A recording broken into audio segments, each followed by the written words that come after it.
Water pollution topic के अंदर एक प्रोग्राम का जिक्र आया था जो सेंट्रल गवर्नमेंट ने चलाई थी, नमामि गंगे प्रोग्राम। आइए इसके जो मेन पॉइंट हैं उनको रीड करते हैं कि एक्चुअल के अंदर भारत सरकार के द्वारा या केंद्रीय सरकार के द्वारा जो चलाई गई स्कीम थी, इसके जो लक्ष्य थे वो कौन कौन से थे। नमामि गंगे प्रोग्राम, नमामि गंगे कार्यक्रम। आइए देखते हैं। Ganga as a river has national importance. Ganga का एक नदी के रूप में राष्ट्रीय महत्व है। But the river requires cleaning by effectively controlling the pollution for its water. लेकिन प्रदूषण को कंट्रोल करके, नियंत्रित करके नदी के संपूर्ण मार्ग की जो सफाई है वो आवश्यक है। The union government has launched, केंद्रीय सरकार ने क्या किया है, आरंभ किया है क्या, द नमामि गंगे प्रोग्राम। कौन सा programme? Namami Gange, with the following objectives. और इस नमामि गंगे कार्यक्रम के जो मुख्य उद्देश्य हैं वो इस प्रकार से दिए हैं। सबसे पहला उद्देश्य क्या है? Developing sewerage treatment system in towns. शहरों में जो सीवर ट्रीटमेंट सिस्टम है उसको क्या करना, उसकी व्यवस्था करना, यानी कि सीवर ट्रीटमेंट की व्यवस्था कराना। किसका कार्य है ये? इस प्रोग्राम का, यानी कि लक्ष्य रखा गया है। दूसरा है मॉनिटरिंग ऑफ इंडस्ट्रियल इफ्लुएंस, यानी कि जो औद्योगिक इफ्लुएंस है उनकी मॉनिटरिंग करना, उनकी निगरानी करना। डेवलपमेंट ऑफ रिवर फ्रंट, नदियों का जो है वो विकास किया जाए। Afforestation along the bank of increase biodiversity, क्या किया जाए, नदी को किनारे जो हैं उनके ऊपर वन लगाए जाएं, जिससे क्या हो, बायोडाइवर्सिटी यानी कि जैव विविधता के अंदर विकास हो, वृद्धि हो। और क्या है नेक्स्ट जो ऑब्जेक्टिव क्या रखी गई है, cleaning of the river surface, यानी कि नदियों का जो सरफेस है, तलहटी है, उसकी सफाई की जाए। Development of Ganga grams in Uttarakhand, UP, Bihar, Jharkhand and West Bengal. और क्या किया जाए, उत्तराखंड, यूपी, बिहार, झारखंड में गंगा जो ग्राम है, गंगा ग्राम, उनका विकास किया जाए। और लास्ट में जो ऑब्जेक्टिव रखी गई है वो कौन सी है? Creating public awareness to avoid adding pollutants into the river even in the forms of rituals. देखिए, नदी में किसी भी प्रकार के पदार्थों को न डालना, भले ही वे किसी प्रकार के रिचुअल्स के अकॉर्डिंग या अनुष्ठान से संबंधित हो। इससे क्या होता है, पर्यावरण का प्रदूषण बढ़ता है। तो इस प्रकार के जो क्रिएटिंग पब्लिक अवेयरनेस जो प्रोग्राम है वो भी लॉन्च किए जाएँ, यानी कि जनता को जागरूकता संबंधी जो प्रोग्राम है उनको प्रमोट किया जाए, उनको आगे बढ़ाया जाए। तो इस तरीके से ये कुछ लक्ष्य रखे गए हैं किसके, नमामि गंगे प्रोग्राम के। एग्ज़ाम के पॉइंट ऑफ व्यू से इम्पोर्टेंट बनता है ये, इसको आप लोग देख लीजिए। उसके बाद जो नेक्स्ट जो पोल्यूशन है वो है एयर पोल्यूशन। आइए इसके बारे में और जानते हैं। वायु प्रदूषण। Air pollution is taken as addition of contaminants like dust, fumes, gas, fog, odor, smoke or vapor to the air in substantial proportion and duration that may be harmful to flora and fauna and to property। क्या कह रहा है ये? वायु प्रदूषण को धूल, धुआं, गैस, कुहासा, दुर्गंध और जो वाष्प हैं, ऐसे जो पोल्यूटेंट्स हैं, इनकी वायु में क्या हो जाना, बढ़ोतरी हो जाना। और उस अवधि के रूप में,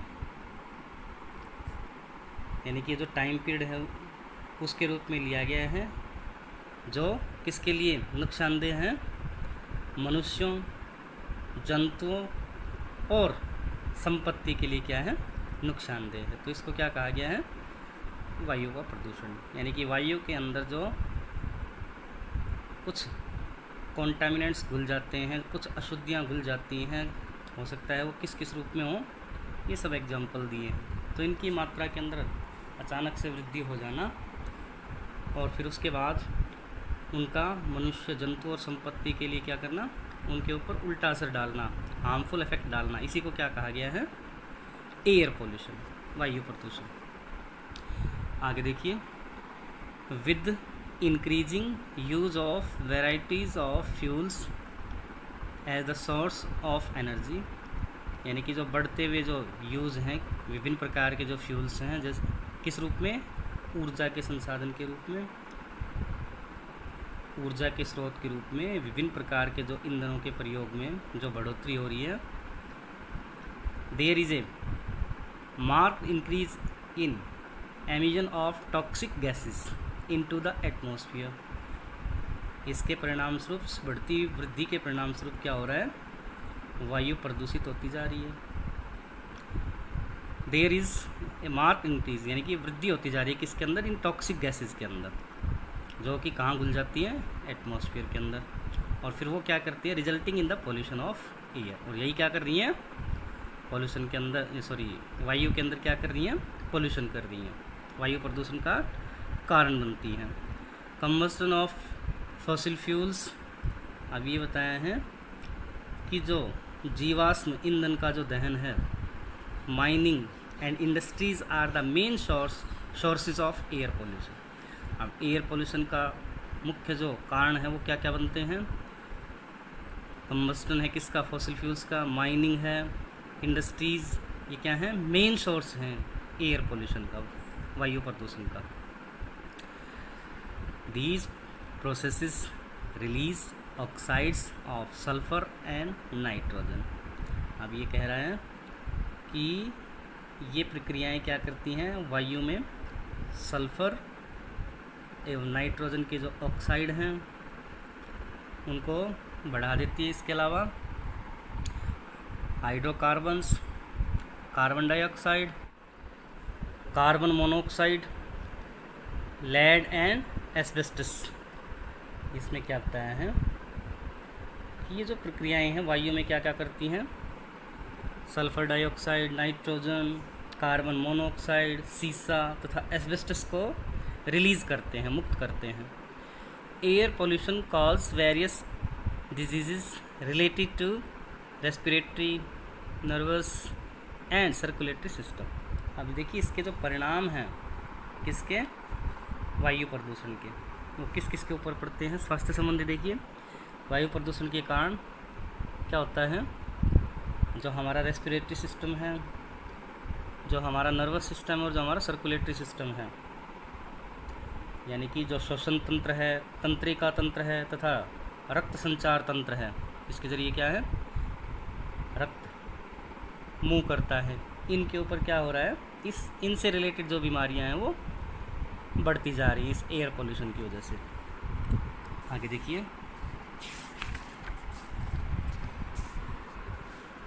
smoky fog over cities called as urban smoke is caused by atmospheric pollution. अब ये कह रहा है कि नगरों के ऊपर कोहरा, जिसे शहरी धूम्र कोहरा कहा जाता है, कोहरा कहते हैं, जिसे स्मोक कहा जाता है, वो क्या बनता है, is caused by atmospheric pollution. ये कह रहा है कि शायद वायुमंडलीय प्रदूषण के कारण ही ये कोहरा बनता है। शहरों के अंदर अमूमन देखा होगा, बड़े बड़े सिटीज़ के अंदर ऐसा लगता है जैसे कोहरा छाया हुआ है, धुंध सी छाई हुई है। तो इस कोहरे के छाने का जो मेन रीज़न है वो इसी को बताया है। आगे देखिए, it proves very harmful of human health. ये क्या है, मनुष्य के स्वास्थ्य के लिए बहुत ही घातक साबित होता है, सिद्ध होता है। Air pollution can also cause acid rains.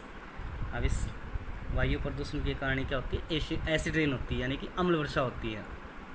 Rain water analysis of urban environment has indicated that pH value of the first rain after summer is always lower than the subsequent rains.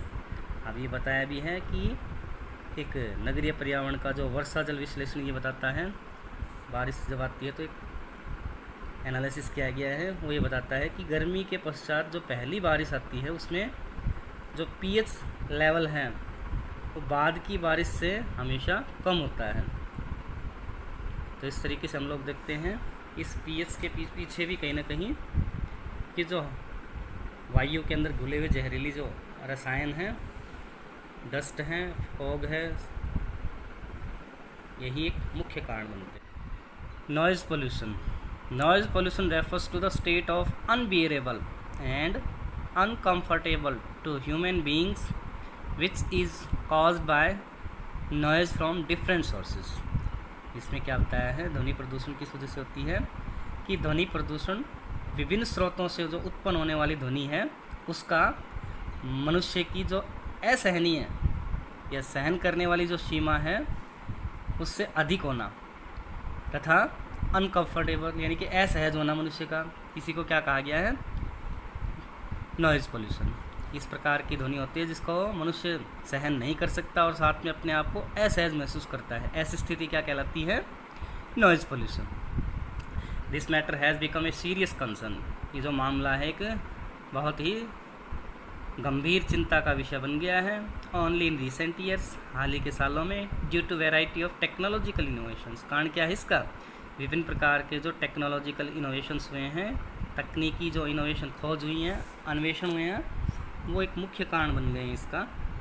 The main sources of noise pollution are, अब मुख्य जो source हैं, साधन हैं जिस वजह से noise pollution होता है वो कौन कौन से हैं, फैक्ट्रीज़ हैं, मैकेनाइज्ड कंस्ट्रक्शन एंड डेमोलिशंस वर्क्स हैं, यानी कि जो मशीनीकृत निर्माण और तोड़फोड़ वाले जो काम हैं। इसके अलावा ऑटोमोबाइल्स हैं, एयरक्राफ्ट हैं, मोटर वाहन, वायुयान, ये भी क्या बन रहे हैं, मेन सोर्स बन रहे हैं नॉइज़ पोल्यूशन का।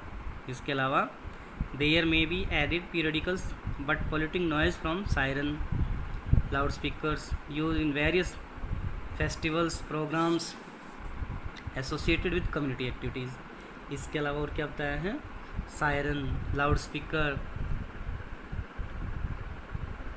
फेरी वाले जो साथ में क्या बताया है, जो कम्युनिटी यानी कि सामुदायिक जो गतिविधियाँ हैं उनसे संबंधित कुछ उत्सव हैं, इनके अंदर क्या कह रहा है, इन कार्यों में होने वाली जो पीरियडिकल किंतु प्रदूषण करने वाले शोर को भी इसके साथ जोड़ा गया है। यानी कि ये भी क्या कर रहे हैं, पोल्यूशन को बढ़ा रहे हैं। लाउड स्पीकर है, सायरन है, फेस्टिवल प्रोग्राम्स के अंदर जो यूज़ किए जा रहे हैं म्यूजिक सिस्टम वगैरह, तो वो भी क्या कर रहे हैं, नॉइज़ पोल्यूशन को बढ़ा रहे हैं। The level of steady noise is measured by sound level expressed in terms of decibels. आप ध्यान से देखिए, ये कह रहा है कि जो सुस्थिर जो शोर के स्तर को, यानी कि जो सहन करने लायक जो शोर है या उससे ज़्यादा शोर है, यानी कि ध्वनि को डेसिबल के अंदर क्या किया गया है, उसके द्वारा मापा गया है। ध्वनि जो है, आवाज़ जो है, साउंड जो है, उसको डेसिबल के अंदर। Of all these sources the biggest nuisance is the noise produced by traffic.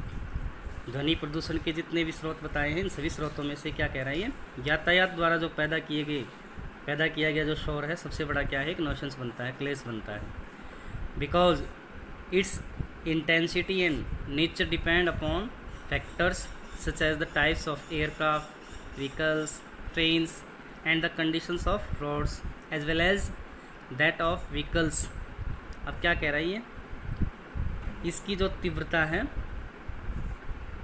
Intensity है और इसकी जो प्रकृति है, इन घटकों पर निर्भर करता है कि जो वायुयान है, वाहन है, रेलगाड़ी के जो प्रकार हैं वो कैसे हैं, उन सड़कों की जो दशा है तथा साथ साथ वाहन की जो स्थिति है उनके ऊपर निर्भर करता है।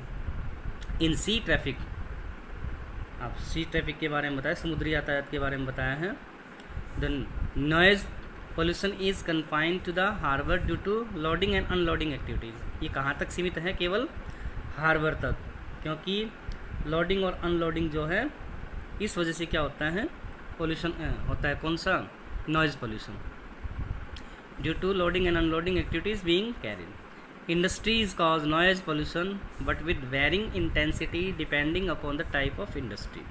इसके साथ साथ क्या कह रहा है, उद्योग भी क्या है, ध्वनि प्रदूषण का कारण है, जिसमें उद्योग के आधार पर जो इंटेंसिटी है तीव्रता है वो अलग अलग होती है, तेज़ी है, यानी कि साउंड की जो रिलीज़ करने की जो तेज़ी है वो अलग अलग होती है।